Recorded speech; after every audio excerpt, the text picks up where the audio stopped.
ఇది ఎంతమందికి ఐడియా ఉంది? ఏంటది? దీన్ని మాసిక్కాయ అంటారు. దీన్ని ఇలాగ మనము కొంచెం వాటర్ వేసి ఇలా అరగదీస్తూ ఇలా వచ్చిన పేస్ట్ని మన టంగ్ మీద, మన చిగుళ్ళ మీద కనుక అప్లై చేసినట్లయితే టూత్పేస్ట్ కంటే 1000 రెట్లు మన దంతాల యొక్క పటుత్వాన్ని కాపాడుతాయి.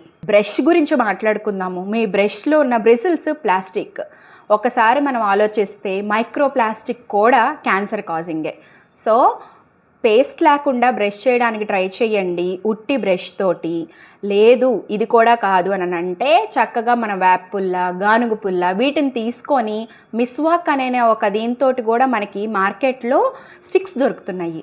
సో ఆ స్టిక్స్ తోటి కనుక మీరు టూత్ని రబ్ చేసినట్లయితే టంగ్ని, చిగుళ్ళని ఇలాంటి వాటితోటి, మాసిక్కాయ లాంటి వాటితోటి క్లీన్ చేసినట్లయితే మీ పళ్ళ హైజీన్ అనేది, మీ దంతాల యొక్క హైజీన్ చాలా బాగుంటుంది. మీ ఇంటర్నల్ హెల్త్ కూడా చాలా బాగా డెవలప్ అవుతుంది ఆయిల్ పుల్లింగ్ తోటి. చేస్తారు కదా? నేను మీ doctor Jyotsna, Origin body, mind, soul.